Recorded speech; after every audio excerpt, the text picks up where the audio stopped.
അമ്മമാര് വനിതാ ദിനത്തെ കുറിച്ച് ഇപ്പൊ നമ്മൾ ഈ കണ്ണൂരിൽ എല്ലാം കേട്ട് കാണും. ഇപ്പൊ എനിക്ക് തോന്നുന്ന വനിതാ ദിനത്തില് നമ്മൾ വനിതകൾക്ക് പ്രചോദനമായ രണ്ട് വനിതകളെ കുറിച്ച് സംസാരിക്കാമെന്നാണ് ഞാൻ കരുതുന്നത്.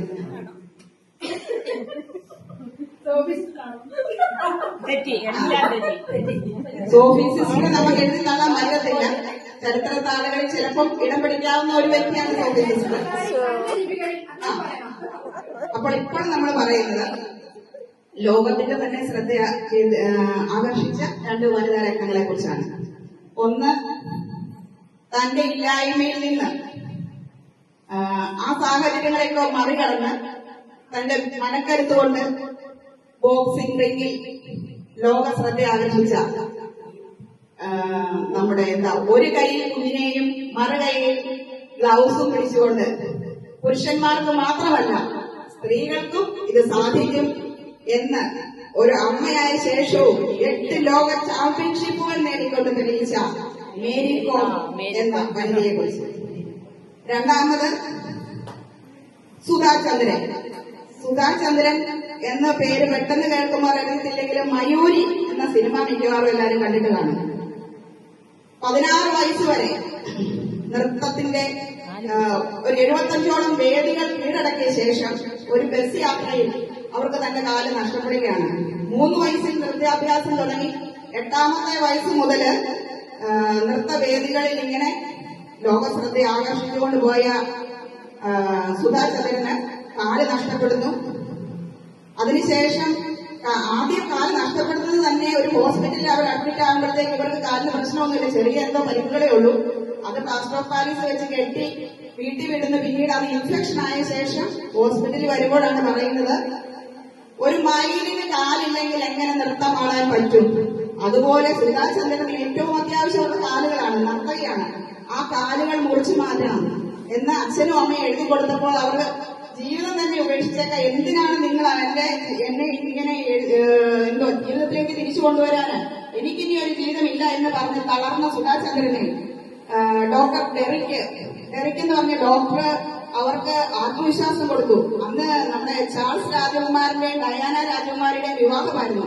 അപ്പൊ ഡോക്ടർ പറഞ്ഞു, സുധാ നീ തളരരുത്, നിനക്കായിട്ട് ഒരു പ്രിൻസ് കാത്തിരിപ്പുണ്ട്. അപ്പൊ അവള് പറഞ്ഞു, ശരിക്കും സൗന്ദര്യമുള്ള ആളായിരുന്നെങ്കിൽ പിന്നെ പ്രതീക്ഷിക്കും, ഒരു കാലില്ലാത്ത ആളെ ആര് കെട്ടാൻ വരും.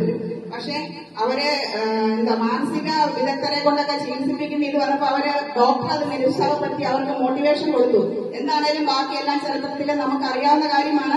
2 വർഷത്തിന് ശേഷം ഇവരുടെ അച്ഛന് പിന്നെ തയ്യാറല്ലായിരുന്നു, ഇവിടെ നൃത്തവേദി വരുമെന്ന് ഒരു പ്രതീക്ഷയില്ലായിരുന്നു.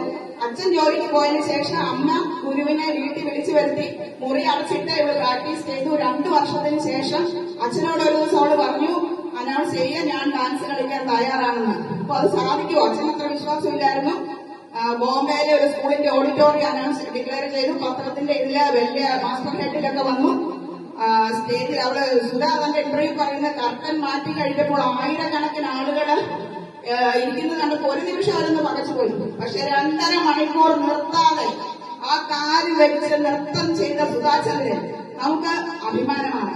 അതുപോലെ പാവപ്പെട്ട ഒരു കുടുംബത്തിലാണ് മേരി കോം ജനിച്ചത്.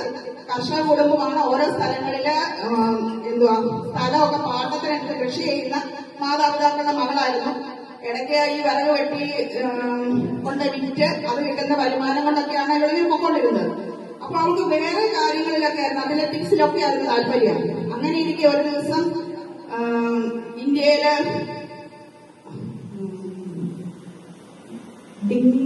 Dingo Singh championship boxing championship നേടിയപ്പോഴത്തേക്ക് മേരി ഒരു ബോക്സിംഗില് ഒന്ന് തിളങ്ങിയാലോ. നമുക്കറിയാം, പെൺപിള്ളേരുടെ വസ്ത്രധാരണം നമ്മൾ പറയുന്നത് എന്താ, മൊത്തം മൂടിയ രീതിയിലുള്ള ഒരു കൺസെപ്റ്റാണ്.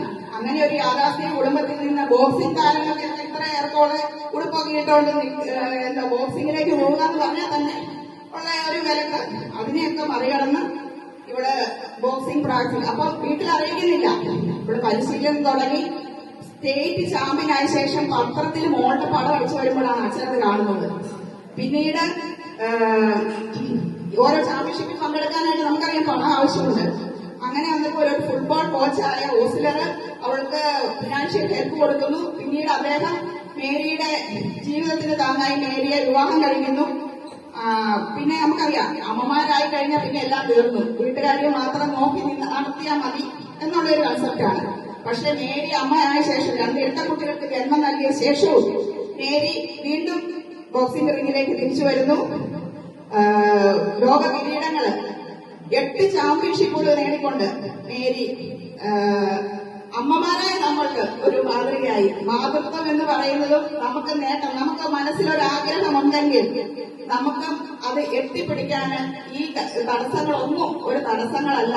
നമുക്ക് അതിന് നമ്മുടെ മനക്കരുത്ത് മാത്രം, നമ്മുടെ ആഗ്രഹവും സ്ഥിര ഉത്സാഹമാണ് ഈ 2 വനിതകളും നമുക്ക് കാണിച്ചു തരുന്നത്. അതുകൊണ്ട് ഈ വനിതാ ദിനത്തിന്റെ ആഘോഷവേളയിൽ താങ്ങി നിൽക്കുന്ന ഈ അവസരത്തിൽ നമ്മുടെ ഈ അമ്മക്കൂട്ടത്തിലെ എല്ലാ അമ്മമാരുടെ ഉള്ളിലും ഓരോരോ കഴിവുകൾ ഉറങ്ങിക്കിടപ്പുണ്ട്. നമ്മുടെ ഉള്ളിലുള്ള കഴിവുകള് അത് നമ്മളാണ് കണ്ടെത്തേണ്ടത്. ആ കഴിവുകൾ കണ്ടെത്താനുള്ള അതിനുള്ള ഒരു വേദിയാണ് ഈ അമ്മക്കൂട്ടം. നമുക്ക് എന്ത് കഴിവുണ്ടെങ്കിലും അതിവിടെ പ്രകടിപ്പിക്കാം. നമുക്ക് കട്ട പ്രോത്സാഹനമായിട്ട് ഇത്രയേ അമ്മമാരുണ്ട്. എനിക്ക് തോന്നുന്നു മറ്റു ആർക്കും കിട്ടാത്ത ഒരു ഭാഗ്യമാണ് മുടിയൂർക്കരയിലെ നമുക്കൊക്കെ കിട്ടിയിരിക്കുന്നത്. ഒരിക്കൽ കൂടി വനിതാ ദിനത്തിന്റെ എല്ലാ ആശംസകളും നേർന്നുകൊണ്ട് എന്റെ വാക്കുകൾ നിർത്തുന്നു.